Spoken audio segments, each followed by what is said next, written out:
Salutare duleilor și bine ați venit! Astăzi avem un subiect un pic mai delicat, dar la cererea voastră. Avem o mașină, un Chevrolet Aveo, care a fost la noi acum o lună să schimbe termoflotul și alte câteva piese. S-a făcut lucrarea, totul bine și frumos, omul a plecat, mulțumit, tot acum. O lună mai târziu am primit un telefon de la client. Salutare băieți, am venit, numărul de înmatriculare, mașina cu tare, îmi pierde ulei. Iată-ne aici astăzi, mașina a venit, o să intre în lucru și o să vedem ce s-a întâmplat și ce ar fi de făcut. Dar până să băgăm mașina, o să avem câteva verificări și voiam să vă dăm un pont. Vin la noi foarte multe șuruburi, prezoane, piulițe, ruginite, cu filetele duse, omorâte. Băi fraților, cei de la Febi fac toate aceste piese și sincer un set, spre exemplu m-am uitat adineori pentru un Golf 5, cred că este sub 150 de lei toate cele 20 de prezoane. Odată la nu știu cât să zic, la cât timp ar trebui chestia, 5 ani, 6 ani, că se duc filetele și ne chinuim și noi și la final într-un fel, știți ce zic, că vă chinuiți și voi. Și e foarte simplu și e foarte ieftin, mai trebuie schimbate din când în când părerea noastră. Băgăm constatările? Hai! Începem dimineața cu Nenea Vali. Nenea Vali lucrează astăzi la un Volvo cu 5 frați la masă, puși așa, greșit, dar aia e. Adică a făcut Andreaju, zic bine? Da. Cu tot cu volant sau fără? Hai, na. Ghici. Normal că tot. Ghiciți. Adică lucrează doar la set. Nu eu, mă. Conceptul e să facem la set. Am înțeles. Și ești pe gata, nu? Practic. Mai am vreo oră la ea. Să închei, să dai ok, să... Să o predau clientului fericit. Ok. Lăsăm pe Pelica ce strâne treaba. Treabă și aici acum Golf. FSI, Și mai e erori. Catalitic, regenerare. Merge întrerupt, cel puțin la reci. Da, momentan nu știu exact care e problema, dar a început îi dădea niște misfire-uri la un moment dat și a schimbat tot ce ține de bujii, bobine, partea de evaporator și curățare de injectoare. Tot nimic? Ai zis că și-a mai revenit un pic, dar nu complet. Miroase supape, care De nu ce? bine. Păi, că a fost curățată și admis. Da, supape E înăuntru, știu. înăuntru.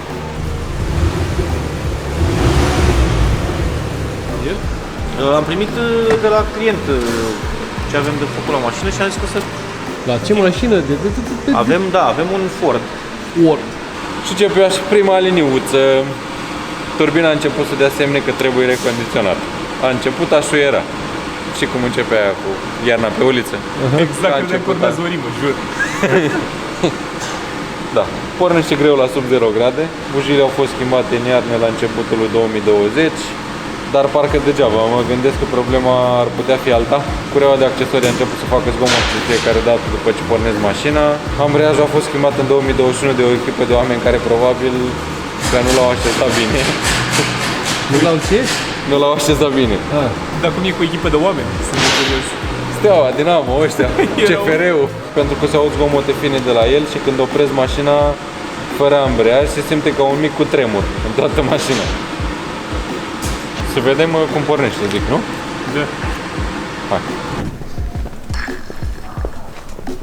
Mondeo este Fordul. TDCi este motorul.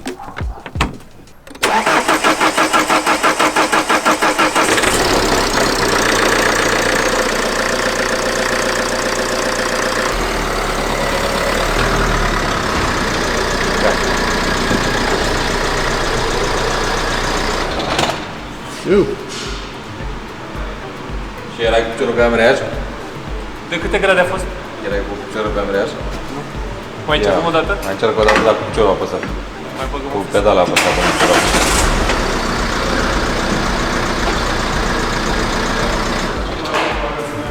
Mai bine, nu? Clar. A fost de 3,2 ăsta. Pe Richter. Oie. Volanul tâi.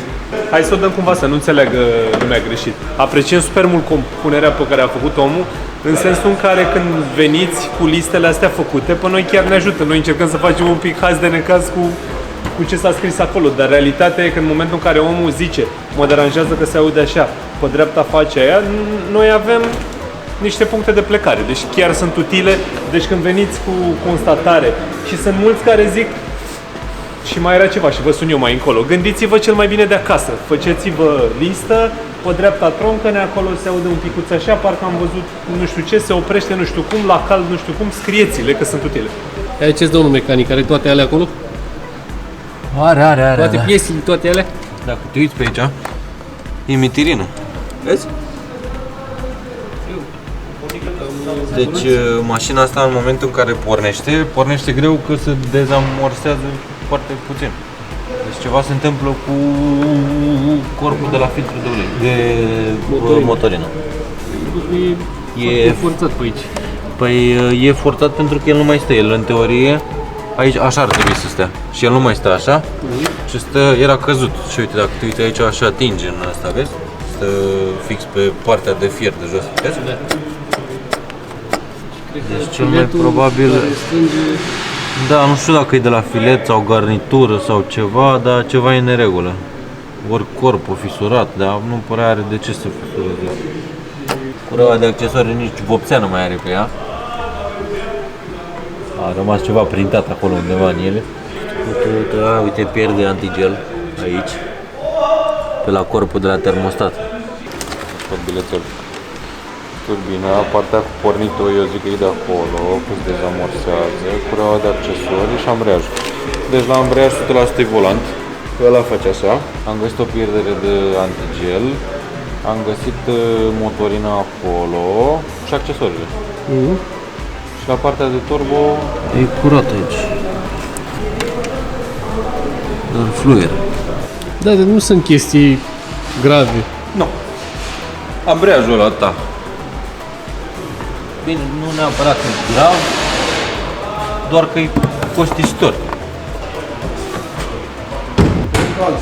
Oh, ce bine! A băgat încălzire în fața Bogdan. Vino încoace că e ce trebuie. Oricum nu mai simt mâinile de vreo 2 zile. Ia pune mâinile. E ce trebuie. Problema vine de aici. De la motor, da, are de la capac. Dacă o dăm sus, să punem mâna pe evacuare. Nu, e bine. Auzi? Am auzit că după primul strat de piele e mai cald. Este una dintre mașinile care a trecut prin revizia generală. Și acum Cu garnitură de kilos. făcut o garnitură de kiloasă, dar atât de generală a fost prea generală. Și acum am înțeles că clientul vrea să facă un drum mai lung și să stea liniștit, a venit până la noi, să vedem ce... Un cetățean care vrea să stea liniștit la drum lung cu orice mașină ar pleca, ținând cont că este afară din țară, vine să o verifice înainte. Și e un lucru extraordinar. Ce zici? Așa uscată, mă? 2 turbine. Nu, dar mă uitam de olio, că nu e olio pe nicăieri. Și în momentul în care s-au dus astea, uite cum arată ăsta, dar bine, nu știu cât de bine poți să focusezi. Uite cum arată burduf de la pivot. Poți Vezi? să dai lantena mai în spate un pic? Da, se... Vezi, are crăpături deja. Crăpat un pic. Deci e ansamblu. Vezi? Și a început să năpărlească și se vede și pe marginea asta la altă că a fost ca și cum a fost agățată, vezi? Asta a fost schimbată cureaua asta când ți-a făcut motorul. Păi și de ce? Păi și nu înțeleg de ce se fulge din ea. Înseamnă că ceva nu Și e... întinzătorul e schimbat. Pornește-o! Ia oprește-o! Ia mai pornește o dată.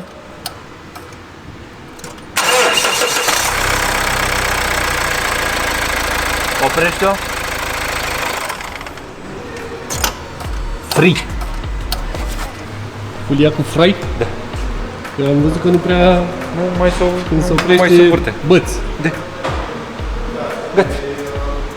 Deci trebuie curea de accesorii și fraiul. Condinzatorul a fost schimbat. Bascule, bielete de direcție și capete de bară. Geometrie. Scut un pic. Olio. Le crescut asta ce înseamnă că... Regenerări Eșuate. Sau s-a chinuit să-și facă regenerare. și multă motorină a ajuns în... Oricum mi-a zis clientul că în ultima perioadă s-a mers foarte, foarte mult în București. Foarte mult în București și îți dai seama, încercând să-și facă regenerări în București, în trafic, bară la bară, nu e nici cald afară, temperaturile nu prea o ajută la regenerare, cantitate mult în post-injecție și Deci dieselul ăsta chiar e cel mai puțin indicat diesel de mers în oraș. da.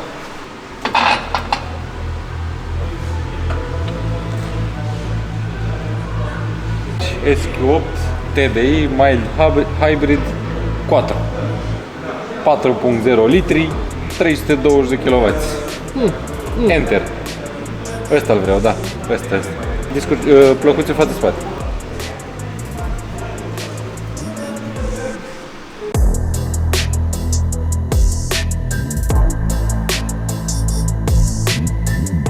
Am pus numai cât am dat rotele jos.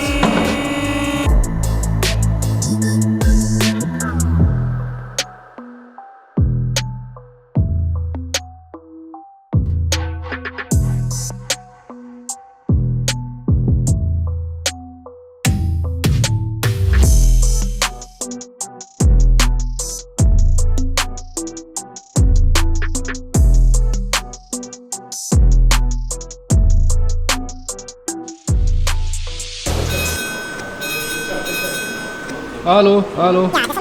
Dragoș, e pentru tine. Ia mă, vorbește tu, că ăsta nu vrea să vorbesc. Asta de bună ziua, Gabriel.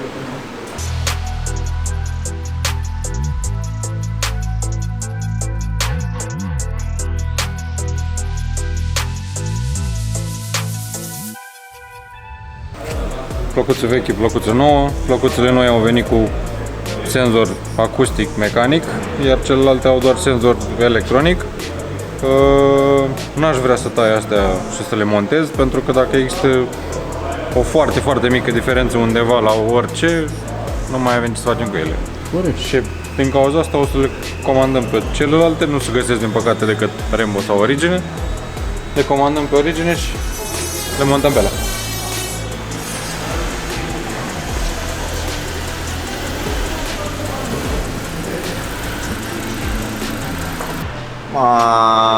Valvetronic! Trăiască! Deci ce are? Se pompă servo, hai, altceva. Baterie că nu pornește. Și? Bănuiesc că mănâncă ulei. Bănuiesc că... Asta că bănuiesc de la mine. Păi așa bănuiesc că îi trebuie și ambreiaj, că eu am citit eu azi noapte în vis. Aha. Și mai bănuiesc că îi trebuie și segmenți, că tot așa am citit eu azi noapte în vis. Și mai bănuiesc că mai trebuie o garnitură de la termofot, că așa am citit eu azi noapte în vis. Dar, în timp ce visai tu, ce nu știai tu în vis la tine, e că eu am aici o listă unde spune așa: decideți voi dacă este cazul să dați jos chiuloasa sau nu. Nu știu dacă am visat asta azi noapte. Refăcut motor complet.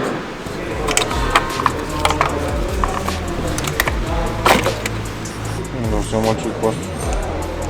Da, bine, oricum. 4 bujii de 4 feluri.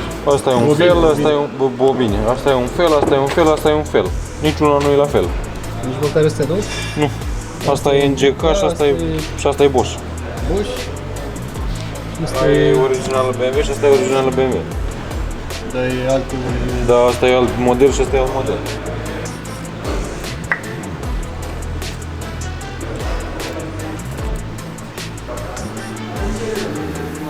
Mai greu cu honuirea, cam slăbuță. Bă, în partea elaltă văd că e mai bine. Aici da, uite. Avea poate uzură pe lateral, cum ar veni. E pe partea cu fusta, care freacă de asta. Are niște dungi, vezi? Da. O dungă nenorocuit. Păi și ce, să fie pe aceeași linie toți? Da, uite că se vede, mă, banda de uzură. Aici e aia de uzură, mă. Da, oricum nu e perfect honuit. Uite aici deja unde bate fusta nu se mai vede honuială, vezi? Și e singurul care are așa sau sunt pe mai mulți? Și 4 are niște urme, dar nu zgârietură de aia cum are. Și uite, are în colț aici, vezi? Unde e umed. Da. Și ăsta la altul 2 o are la fel. Dar supapa nu pierde. Uite, aici bate fusta. aici o urmă unde bate fusta, care să zicem că e normală. Uite aici, vezi? Da? Și se vede că e zgâriat. Ia uite, Asta e zgârietură. Noi ar trebui să luăm o decizie cu privire la blocul motor. Vă urez succes. Bă, avem aici o Mazda, care nu e BMW, pentru că BMW-ul s-a stabilit. Ce s-a stabilit? Nu știu. Nu știi? Îți spun eu atunci. Se caută motor. Ui, Nu se mai desface nimic. nu am înțeles. Așa că vom continua. Varianta mai normală. Da. Vom continua cu pregătirea de drum pentru Mazda 55. Gata.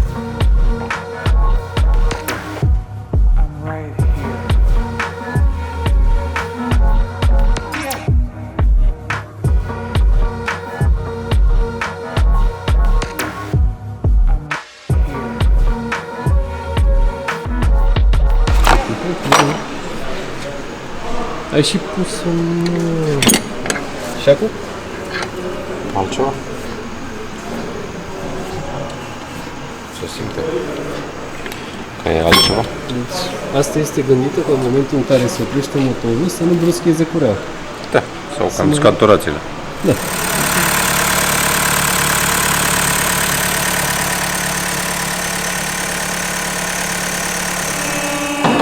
Deci, nu ne-a ieșit cu BMW-ul, trebuie să schimbăm motorul. Nici ăla nu e subiectul clipului, dar ăsta e. E mașina care am schimbat radiatorul de ulei, termoflotul. Și aparent încercăm să vedem, ținând cont că am pus toate piesele noi, O-ring-uri originale, să vedem ce se întâmplă. Că... Deci este o mașină întoarsă la garanție. A pus să vedem Hai să vedem ce e, da. ce a pus. Și noi suntem curioși pentru că, mă repet, am folosit piese de calitate și O-ring-uri originale, adică... Ăsta ce e? 1.4, nu? Cu celebra problemă Opel/GM. Da, e pus radiatorul de ulei sub galeria de evacuare, se încinge foarte tare. Un mic disclaimer, pata de ulei e din cauza că a scos Dragoș. Joja, da. Joja. Hai, tu n-ai vrut să lași așa până la sfârșit să pară că a curs tot uleiul din motor. Nu, nici chiar așa.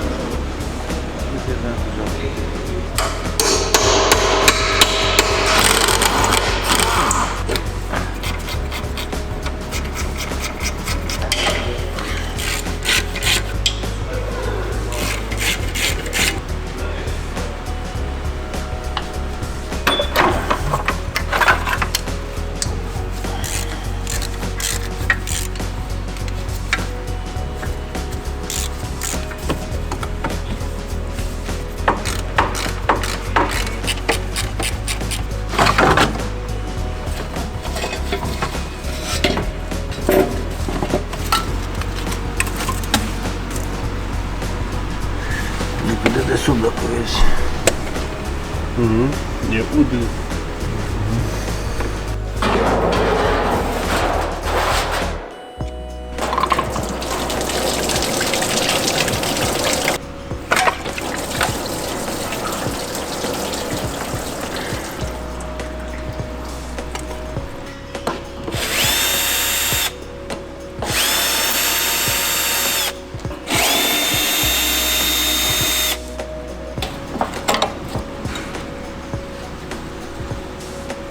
Vezi?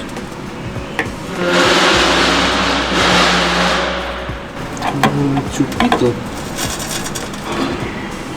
Să fi fost garnitura prea mare sau să nu fi stat bine. Dar asta e o placă, adică ai pus garnitura, e prinsă cu... Da. Da. Înțeles? Și aici mi-a agățat-o. Uite și aici vezi cum mi-a turtit aici? Și aici e turtită. Da, se vede că e... Nu înțeleg, jur. Uite și aici. Vezi cât de tare mi-a turtit-o? Da. Dar e, garnitura e pe canal, gen. Da, se vede că e totul. Practic a despicat-o și a tăiat marginea. Da. Da, nu altceva nu e. A fost dintr-un material probabil mai gros. Da, a fost prea Și-a groasă umflat. și a umflat-o, a tăiat-o. Da. Că ea nu pare sărită de pe șant sau ceva și canalul ăsta e foarte adânc, adică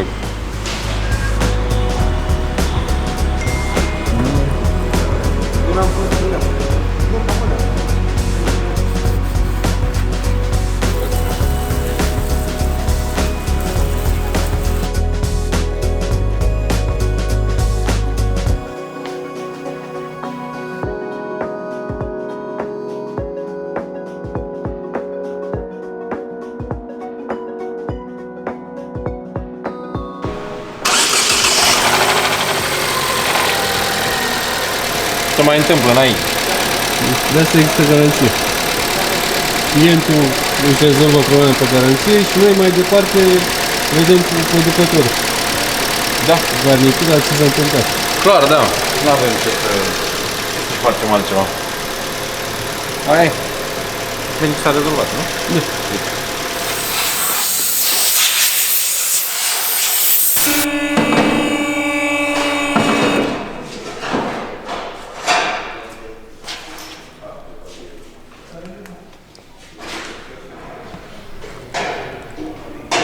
Altă mama mea, dacă nu înțeleg ceva. Deci Dragoș în acest răstimp scurt a fost la o tură, s-a întors, Și am băgat pe ea. toate bune și ude. Mă desface din nou, vedem de ce.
Mă, ca 2 ore cu noroc.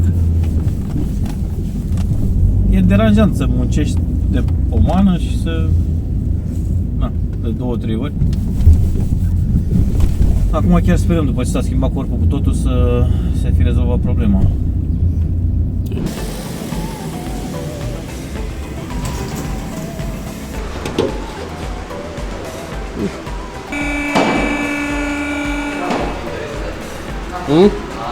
Pușcat. Acum, ca să facem o scurtă recapitulare. Inițial, s-a înlocuit răcitorul cu tot cu garnitură și cu celelalte piese, ce am mai avut noi la mașină de înlocuit. A pierdut ulei undeva la o lună. Mașina s-a întors. Am înlocuit doar garnitura de la răcitor. S-a făcut încă o probă de drum și mașina tot pierdea ulei. După care am găsit la furnizor răcitorul cu tot cu suportul de filtru de ulei, piesă completă, etanșată de fabrică, putem să zicem. Și după ce am făcut probă, nu mai pierde ulei. În concluzie, problema a fost ori din garnituri, ori din etanșare, dar partea cea mai importantă este că, virgulă, clientul a apelat la un serviciu autorizat, beneficiază de o garanție, a venit în termenul garanției și i-am înlocuit piesa completă fără absolut niciun cost. Iar acum la final vrem să vă anunțăm că cei de la OMV au în aplicația MyStation puncte duble la absolut orice.